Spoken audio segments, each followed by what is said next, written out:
In today's episode, we have Aurora Winter, who is going to walk us through how she launched a free plus shipping model for a book and brought in over $250,000 in revenue in just 90 days. So stick around. If you want to build a legitimate, profitable online business without shiny objects, without the hypey gimmicks, and without the stress and overwhelm, if you want to make more money without having to be present online all day, every day, pumping out content that nobody sees and hustling DMs to generate leads and sales, then this is the place for you.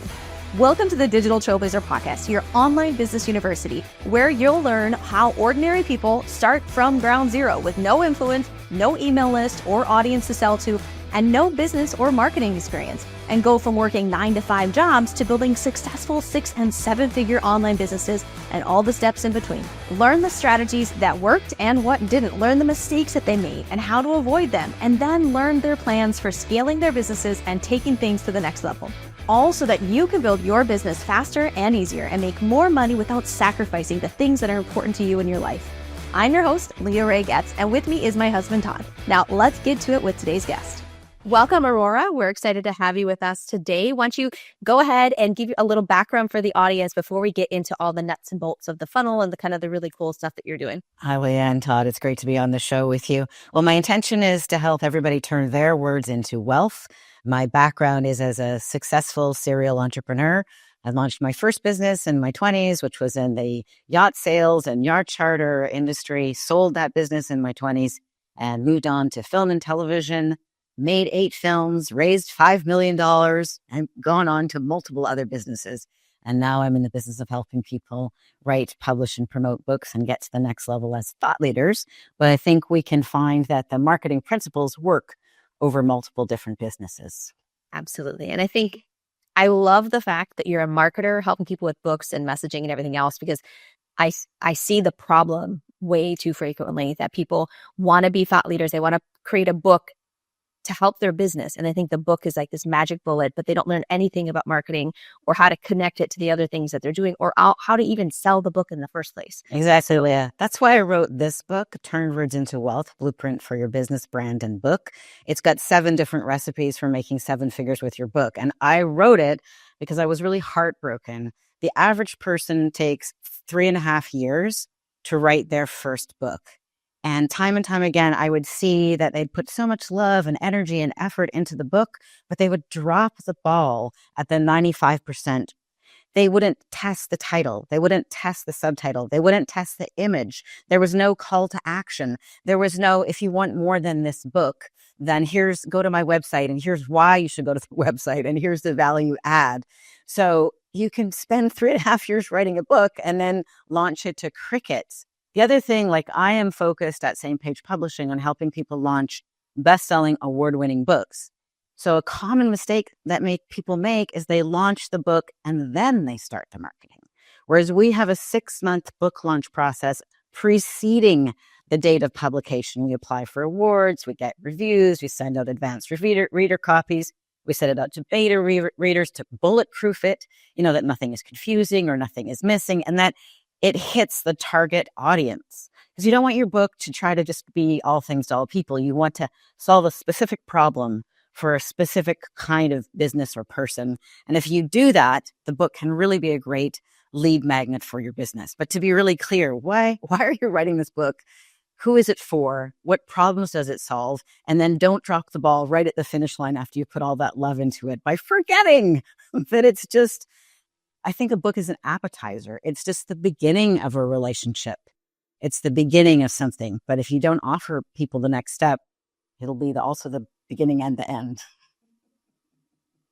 Yeah, absolutely. So I'm quite curious because now, what kind of books have you published yourself? Because it's you've got that book, which is obviously marketing and business. But you're more than that. You've got story, fiction as well, correct? Exactly. Well, my background is I'm an award-winning screenwriter. I'm a film and television producer. So I've actually written about 30 screenplays. A couple of them were made into movies. I've written self-help books. I've published a memoir. Most recently, I've published a fantasy series for young adults, Magic, Mystery, and the Multiverse, which won the Reader's Choice Award Best Book for Teens. It's available today for free on Amazon if you want to grab the ebook. or people go to Magic Mystery and the multiverse.com and get all the links and see about the Kickstarter and stuff. So I have a very broad and deep interest in writing and communication, but basically I'm a creative entrepreneur. I'm always solving problems, and sometimes the best way to solve that problem has an element of a book in it. So for example, with Magic Mystery and the Multiverse, I was solving two problems. One, little 9-year-old me had wanted to write a book like C.S. Lewis's The Lion, the Witch, and the Wardrobe, but I had gone into business, done things practical, got my MBA. And when COVID hit and we were all reminded that life is fleeting, I was like, you know what? I'm going to honor that 9-year-old's dream to write a book like that. And so this trilogy was born. But as I was writing the book, I'm like, who is this for? I wanted a clean, fun, fast-paced fantasy that, an 11-year-old or a 91-year-old would enjoy without cringing with any spicy kind of thing, like The Lion, the Witch, and the Wardrobe, or like Doctor Who, or Harry Potter, or Percy Jackson, or Howl's Moving Castle. So I wrote it for that kind of person, and BBC is interested in turning it into a series. So that's pretty cool. And that's one of the 7 ways I've written about in Turn Words into Wealth. Your book is intellectual property. One of the ways to make 7 figures with it is consider movies, television, merchandising. That's smart and wonderful. And I'm a major fantasy reader, so I will definitely be checking that out and probably reading it to my kiddo. Oh, awesome, Leah. So that's awesome. So let's kind of get into this funnel and what you created and how were you able to use, tell us the story first, and then we'll kind of get into the nuts and bolts of it. Okay, so I'll give you the broad strokes. I've always wanted to be a writer since I was 9. I've published 10 books. I'm also a ghostwriter, or help people with books. So I have a lot of wordsmithing in my background and a lot of different kinds of businesses in my background. My husband died suddenly when he was 33 and our son was 4. So what launched out of that was a real passion and desire to help people go from heartbreak to happiness.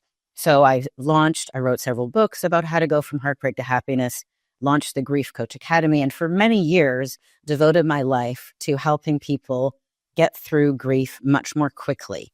On average, it takes people 7 years to get through a devastating loss, like the loss of a spouse, the loss of a child, or even the loss of a career that was part of their identity. And I'm like, that's too long. So I created a process to accelerate that. But I'm a creative entrepreneur, which means I'm restless. And at a certain point, I'm like, I don't want the rest of my life to be about talking about grief. But I built a nice business. Somebody else is running it now, a wonderful woman, Audrey White. And I wanted to see, people kept asking me, how did I get on TV? How did I get on radio? How did I write so many books? Tell them. So I thought, well, maybe people would be interested in me helping them with their marketing, messaging, and book publishing. But I wanted to test to make sure before completely pivoting my business. I love to recommend a 90-day test. So I did my own recommendation. So if you're thinking of pivoting, can you come up with a cheap and expensive 90-day test to see if there is demand? So many people spend so much money launching businesses that there's no demand for. Oh. Yes, check demand first. In fact, some of the businesses that have raised, 8 figures through venture capital, and then they blow it all on really fancy office space and hundreds of people on their team, but there's no demand for their product. Anyway, I digress. So I thought one of my friends was the director of coaching for Tony Robbins at the time, Mark von Musser. He had previously interviewed me about how to help people through stress and grief and setbacks and mindset. So I'd already spoken once to about 100 coaches at Tony Robbins. I called him and said, hey, I'd love to see if you would be interested in me contributing on the areas of messaging, marketing, and starting new businesses. He said, sure, because he knew me. He knew that I'd launched multiple 7-figure businesses. So we did about a 1-hour call with the coaches listening from Tony Robbins' coaching team. And I talked about how to fast track your marketing. Things that I'd done that didn't work, things that did work, things that 10x'd it, and some general principles of communication. I really liked that interview. So I transcribed that 1-hour interview and turned it into the little book that could. And that little book was called Marketing Fast Track. I offered it to my list of 12,000 people, small email list of people who knew me as the founder of the Grief Coach Academy, a completely different kind of business. They paid $4.77 for shipping, which actually was important because then people actually were interested. It wasn't like the free ebook download that nobody reads. And then the book is a physical, like silent salesperson on their bookshelf. And then I provided 5 videos adding more value, giving them some actionable, useful advice about how to create their $1 million message. And at the end of that time of building know, like, and trust, I said, hey, if you'd like more help with your book or your messaging or your marketing, sign up for a business breakthrough call. And the result of that was $250,000 of new business in 90 days. Now, to be fair, I want to be clear, it wasn't selling the book for $250,000. I lost about $1 a book because the cost of printing and shipping was a little bit more than $4.77, but I'll pay $1 all day long for a lead. So that was very, very good. And then, so basically that was a 7-figure business, but I had so much business so fast. I'm like, whoa, time out. I need to, pivot and get more team to help me with that. But it was a very good test. And that way, with confidence, I started Same Page Publishing and knew that I was offering something useful in the marketplace that people really wanted. The other element I do want to be clear about is I had an irresistible offer with a high price point.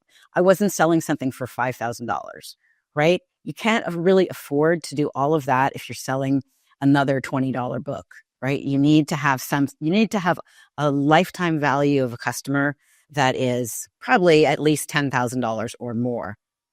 But my customers don't leave. So they've been with me for years. So actually that funnel made even more than that if you count forward. And this is something people can do. Yeah. And I think that if you're getting a lead up front that is willing to pay money to become a lead for a smaller resource like a book or something else, those are typically the type of people who are willing to pay more to get more as well. So it's something that would allow you to raise your prices on whatever program you've got on the back end anyways. Exactly right.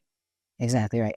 And the other things that I emphasize in my book, Turn Words into Wealth, is that the whole conversation changes when you are the author. The root word of the word authority is author. So instead of being perceived as a salesperson, and we all have horror stories from used car salespeople, that's not the dynamic. It shifts the dynamic. You're the expert. You're like more perceived like a doctor. And your time is like, oh my gosh, the author is going to talk to me. It's like completely shifts the dynamic when we're an author, even of a little book.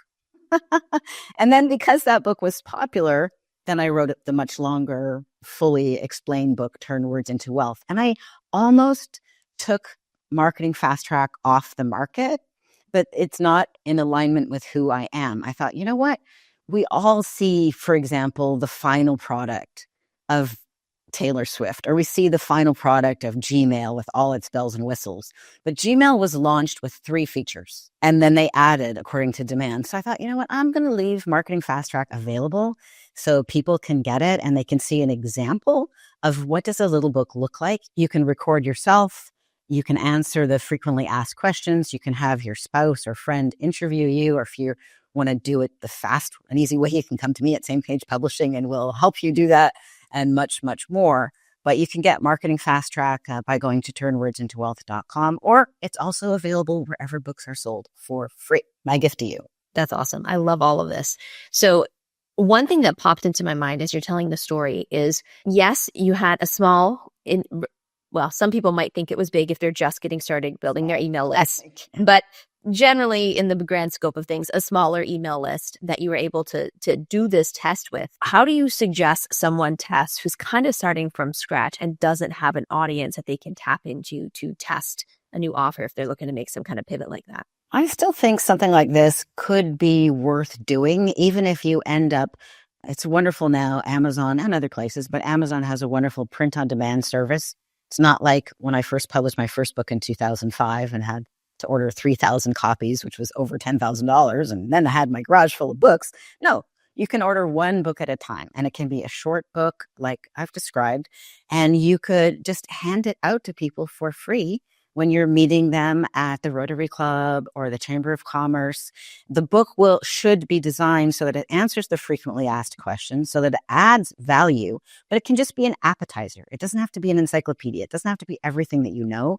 But I invite people to make a book that attracts your ideal customer, that is transparent about who you are and what you stand for and what your values are, and repels people who are not your ideal customer. So I am transparent that I'm spiritual and that I do karma math, that I want my life to make a difference. So people who are just in it for the money are not my ideal client. I only take on clients now who are making a difference in the world, or that's their intention. So I say that, so whatever you stand for, the listeners, make that transparent in your little book. So for a couple of bucks, maybe even for $2, you could get books print on demand from Amazon, and you could hand them out and network. In contrast to, I love technology, and maybe we'll get to talk about ChatGPT and Claude and Notebook LM and all the exciting things that are happening in tech.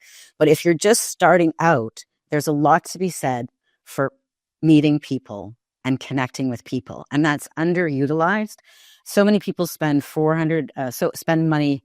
Facebook will be glad to take your money. But my experience is it can cost about $300 to $400 to get a lead on Facebook, whereas my system cost $1.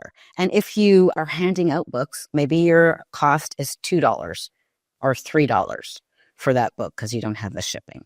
So I'll pay that all day long for a good lead. Yeah. So I love everything that you said about the marketing part of the book and about how people don't split test the titles or the covers, or they're not doing the things that, a normal marketer would know to do to launch any other funnel that they have. Because we run into the same thing with the people that we work with, is that with their funnels and with their images on their ads and all these other things, they put it together once and then it doesn't work. And then they're like, oh, it didn't work. It's a scam and blah, blah, blah. And it's like, no. You got to test these things. Like that's how this works. You put something together, see how it goes. And if it doesn't work, then you swap something out and you test it and see if you get a better result. And it's the process of doing that over and over and over that gets you to the point where you're making 7 figures at some point. You solve enough problems and now you've got a business that's doing really well. But you got to solve the problems and you got to go through the testing first. So I love that you brought that up. I guess the question that I have is, when you're doing this with a book, how do you do that testing? Do you actually have to print the book first, or is there a way to test it without having to print the book? Or what's the process you go through to determine like the title and the cover and all those things? Great question. No, I'm all about let's test this in advance. So I have like a 3 to 6 month best-selling book launch process. And we do multiple things. But some of the things that we do is once the author and I feel that the book is really solid, that the content is really great, then we look at it again, and say, we thought we were solving this problem, but is that the main need of this book? Or have we accidentally solved other problems that are more juicy and exciting? Just like what Leah was saying, I'm gonna use that as the hook for this podcast. Like, you could have used various different things. So you reviewed it and you made a decision. $250,000 in 90 days with the little book. That's the hook that we're going to use. So we review that and then brainstorm titles and subtitles with an awareness of the Amazon algorithm. It's going to serve up those subtitles, but also with it, is it really clear who this book is for and what problems it solves? And then we usually get a short list of maybe 5 or 6 titles and subtitles. And then there are services that you can use before the book is published. You can keep it completely secret. It's just in-house to test it and get immediate feedback. I use a service. I'm not an affiliate. I use a service called PickFu. I hate saying that name, but it's pick and then fu.com. And for $50, you can get 50 people to give you feedback. I usually drill down into the audience a little bit more precisely. So you can get 50 people who read 2 books a month, who are on Kindle Unlimited, who have 2 kids under the age of 12 to give you feedback. And that might cost $100, but it's very drilled down. And it can usually get the feedback it could be sometimes within an hour, but within 2 days, you'll have the feedback, even if you're really narrow niche. So I just did this I'm helping a client launch her book. It's called The Vitality Solution. It's coming out probably in a few months because she's eager to get it done. I'm like, no, we have to do the pre-launch.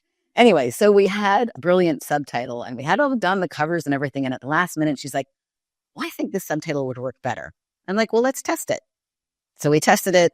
And within less than a day, we knew, no, our original subtitle was much stronger. And not only did we have the data to say the 50 people were like, 40 of them liked the subtitle that I had chosen, but we had the reasons why. So the people give you that detail. So that's just one example of one way to kind of bulletproof your book. The other thing I do with people before we publish, after the author feels like, okay, that's brilliant, that's everything that I have to say. And after it's been proofread, we then send it out to beta readers. So these beta readers would be people who like to read books in that genre, but they're not on my payroll or they're not friends and family of the author. These are neutral, professional people in the publishing industry.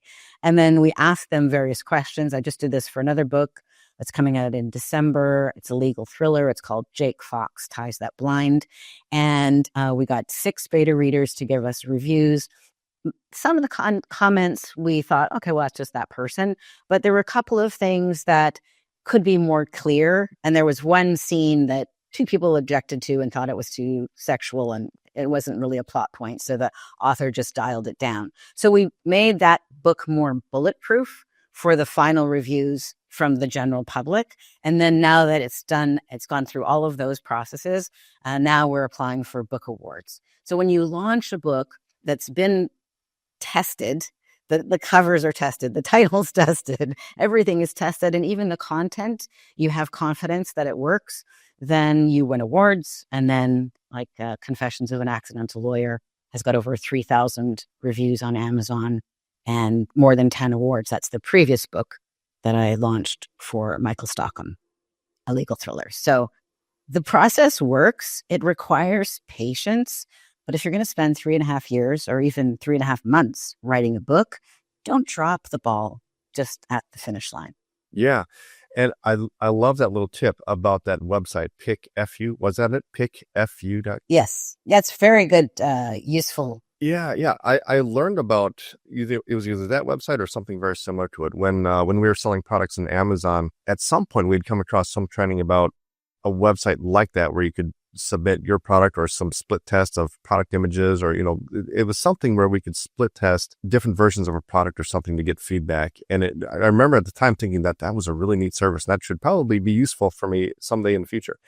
And now that you bring it up, the cost of that, paying $50 to get reviews or opinions from 50 very targeted people, that is so cheap. Yeah, I think about what it would cost to get 50 people on my email list to get their opinion, or get 50 people into a Facebook group, or 50 people anywhere on social media. And especially targeted like that, where the demographics, the interests, or you know who it is that you're targeting. That is so cheap to be able to do that. Now, the rest of this process, where you mentioned getting the review from the 6 different beta readers and things like that, what would you say if you had to kind of ballpark it from beginning to end, all this testing process? You said it was a 6-month process. Is that how long it took? Once the book is more or less complete, I argue for 3 to 6 months to do the bestseller launch. So that's basically the distinction. When you're really committed to a great launch, you don't just finish whatever the thing is and then put it out in the marketplace with 0 demand and 0 buzz and nobody knows about it. It's like, oh, there it is. And then it crickets is the response. So that 3 to 6 month period is when the book is mostly done. Maybe we're going to do one more proofread, but it's about applying for awards, getting the beta readers, getting the reviews, getting the marketing all lined up so that the book hits the market fully with the buzz and energy behind it. So for example, Jordan Peterson's new book, We Wrestle with God, just came out. Well, I attended a conference where he was speaking about that book in May in Los Angeles. So he's been talking about that book for a year before it came out. That not only refined the content of the book, but it's got people like, where is that book? I want the book. They can sign up for pre-sales, right? You can put your book for sale on Amazon up to a year in advance of the publication date, and you can get people ponying up. And then the day it comes out, it's going to have 1,000 readers because they've got 1,000 pre-orders. Or you can use Kickstarter. Kickstarter is another exciting thing. But I just want to add, because I think your show is about trailblazing. So before testing the title and subtitle, pop on over to ChatGPT or use Claude.ai and say, okay, this is what the book is about. This is the goal. Maybe even give it a chapter or two from the book or the synopsis of the book or the back cover so it knows what the frick you're talking about. And then ask it, what would be 10 titles that you might think would be good? What are 10 subtitles? And then you'll throw out half of them because they're garbage. But okay, you could work with those 5. Are those better than what you had as your working title and your working subtitle? So before sending it for testing, take advantage of the AI tools that we've got available today and do some testing so that you're casting a wider net. Because it's so easy to get trapped in a narrow way of thinking and just change 1 or 2 words. Well, maybe there's a way better title. So the other question I have is, if you were to have to kind of ballpark a number of what it costs to do the testing and the beta authors and all the marketing stuff beforehand, how much are you investing into that before you launch? You can either invest time or you can invest money. So I would say if you're going to invest money, I like to advise my clients that I recommend a budget of $5,000 for the Amazon bestseller launch. Because with $5,000, I can line up all those things. I can execute that for them and they don't have to do it. If they have more time than money, then you can beat the pavement, you can send out emails, you can post on Facebook, you can do some of these things yourself. But if you get beta readers who are friends and family, that can be useful, but they're going to give it to you soft, right? So you haven't bulletproofed your book. You can apply for awards using an award service that is more costly but fast, or you can hunt online for awards and you can submit an award for maybe $50, $35, $100, but it'll maybe take you 4 hours. So yeah, you pay with time or you pay with money, but don't pay by sacrificing your book's success. And all of these principles apply to other products and services or businesses that you're launching. It doesn't have to be that you're testing the title of a book. You could test the title of an offer. That's true. I could see doing that for a lead magnet, for an offer, for anything, especially if you're going to spend money, like ad spend on a Facebook ad or something. Testing that thoroughly with a site like that makes a lot of sense in my mind. Yeah. And then don't forget about the value of story. So one of the things I get into in the book, Turn Words into Wealth, is I wanted to prove the value of stories. And I think we all intuitively know that stories are kind of a good thing to add. But when we hear statistics like, oh, the average person has a 5-second attention span, it tends to tip us towards trying to be super, super short. And sometimes the story gets lost. So I want to invite people to know that actually, if the story is good, people have a lot of time. You can tell that for sure because of people who binge watch Downton Abbey, right? Or other things. But if it's not interesting, they move on to the next thing. So two things. One is story, which I'll talk about in just a second, but make sure that your content is not about you, but what's the value for the other person. So this is a very important filter, and people make this mistake all the time. They're like, well, I'm so great and I'm doing this and this is the name of my company and this is the name of my book. Who cares if you haven't also communicated, this is the problem I solve. This is the cost and consequence of having this unsolved problem. And if you solve this problem, from hell to heaven kind of thing. And here, by the way, here's this resource that you might want to take advantage of, my book or your videos or whatever the thing. So it's not about you. And in fact, people shut down when they're thinking that it's about them. But when they show up trying to be of service, it's much easier to communicate effectively. But the second thing I want to talk about is story. So if you add a story, you guys have got my notes, so you probably know the answer to this. But just guess, if you add a story to an object or to a product or service versus selling it just nuts and bolts, what do you think would be the impact? Would it increase the sale and price or not? And if so, what would be your guess? By how much? Well, it definitely increases, but by how much? Did you guess some percentage, Todd? I would have guessed it's 3 to 5 times tops. Yeah. Most people guess double. But it's very interesting. There's a book called Significant Objects, and they put 100 different objects on eBay with a story and without a story. And the story, it was a story that added significance, not hype. So an example would be, these are my grandmother's pot mitts. I remember that she would use them to bring out the chocolate chip cookies, and we'd have chocolate chip cookies when I came home after school or after work. So I don't get your grandmother or the cookies when I buy the pot mitts on eBay, but you've added significance. I do get the significance. And the data was that it increased the value by 27 times. 27 times.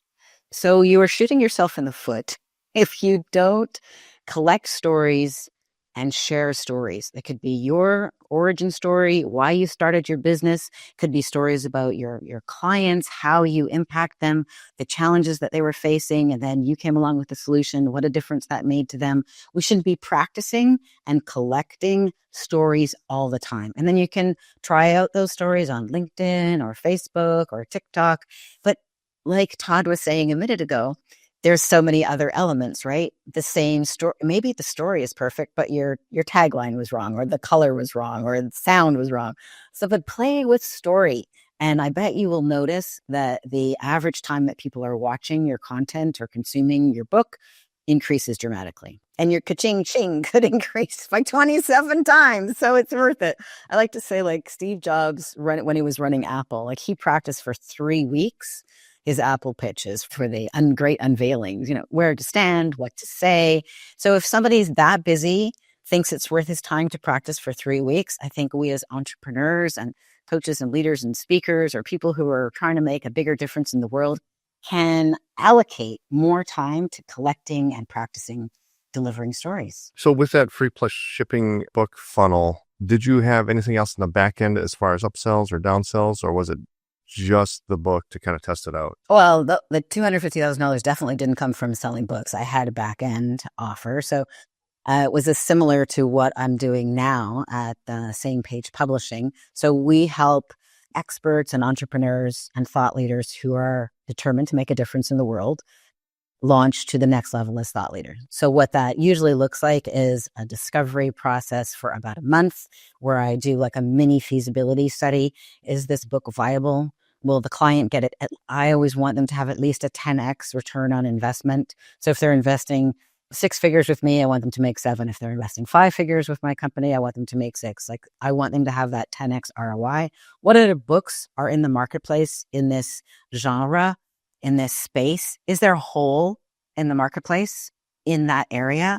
And can we claim that, grab that space? And then I look at their business. I have an MBA. I've launched multiple businesses to make sure that they're not writing a poetry book, which is probably not going to have a good back end, or they're actually in business, not thinking about maybe sort of kind of one day getting into business, in which case they would be better off maybe with somebody who's less expensive, but who's not, then they would spend 3.5 years doing it. So for example, I've helped companies that were already running, that already had great employees, that already had venture capital, or maybe didn't have venture capital, and let's help them all raise 7 to 8 figures just by nailing their message. So it doesn't always have to be a book.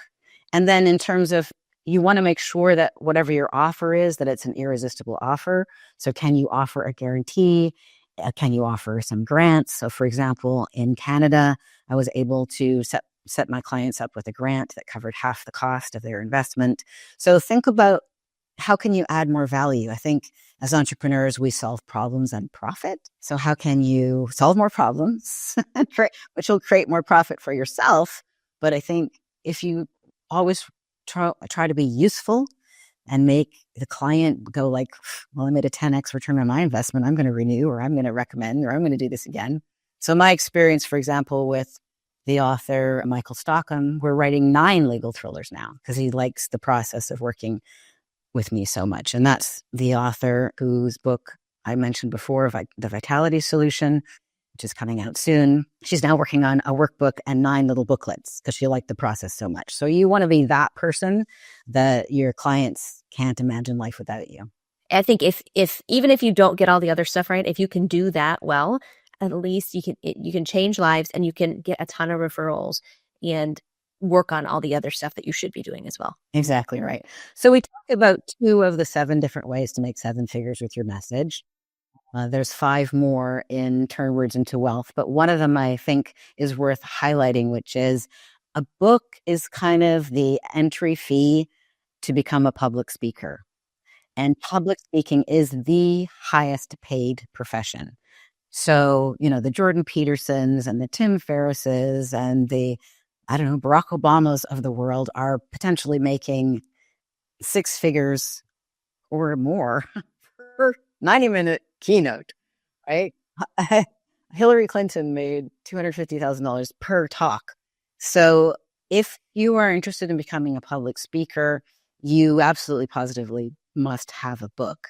If that's you, I'd be glad to help you at Same Page Publishing. So consider that. And then the one more thing I want to add to this, I started off by saying that little 9-year-old me wanted to write a book because of reading C.S. Lewis's The Narnia series, which starts with The Lion, the Witch, and the Wardrobe. So I'm going to get choked up here. So C.S. Lewis changed my life actually twice, and he was already dead. So a book can be part of your legacy. You can share the things that you've learned, the hardships that you've gone through. You can warn other people about those potholes. And I think the reason to read is to avoid making all those mistakes yourself. A book for $20, it can have a decade of wisdom in it. It's the cheapest way to get access to the best minds, whether they're alive now or not. And so if you have gone through some difficulties and overcome them, or if you are launching a business or launching a movement, why not consider a book as part of your legacy, as part of your way of making a bigger difference in the world? At least that is my experience. I have so many people who've mentored me that I've never met because I've read their books. That is so powerful and so very true. And yes, C.S. Lewis is amazing. And I love so much of his stuff. And I'm a big Tolkien fan. And their friendship and conversion and the whole thing is very, very moving and powerful. So this conversation, I feel like I could go on forever, especially if I go down the rabbit hole of fantasy novels and Tolkien and C.S. Lewis and all kinds of stuff like that. But to start to wrap things up for our audience, if they want to learn more about you, where should they head? If they want to learn more about me, they can jump on over to turnwordsintowealth.com. They get a free Thought Leader Launch starter library, and they'll get to see 5 free videos that will help them attract capital, clients, and media coverage. And if they're the kind of person who likes reading books, they can jump on over to Amazon and grab, or other places too, but grab Turn Words into Wealth. I think that there's so much information in there. In addition to showing you the 7 different models and giving you examples of people like David Goggins who've done this, it also walks you through how to create $1 million message. I think a lot of us, somebody asks us, what do you do? We go, blah, blah, blah, blah, blah, blah, blah, right? Because we haven't thought through how to communicate it. So some examples of $1 million messages are Tim Ferriss's The 4-Hour Workweek, or Seth Godin, The Purple Cow, or Brene Brown, Power and Vulnerability. So I want everybody to have something like that as their go-to. I love it. I love it. Thank you so much for being with us, Aurora. This has been an amazing conversation. Thank you, Leah. Thank you, Todd. I really enjoyed it. You've been listening to the Digital Trailblazer podcast. For show notes and information about today's guest, head to digitaltrailblazer.com. Now, if you love this episode, if you got some value, make sure you leave us a review and subscribe. And be sure to share this episode with anyone you know who could use help to build their business. Thank you for listening, and we'll see you next time.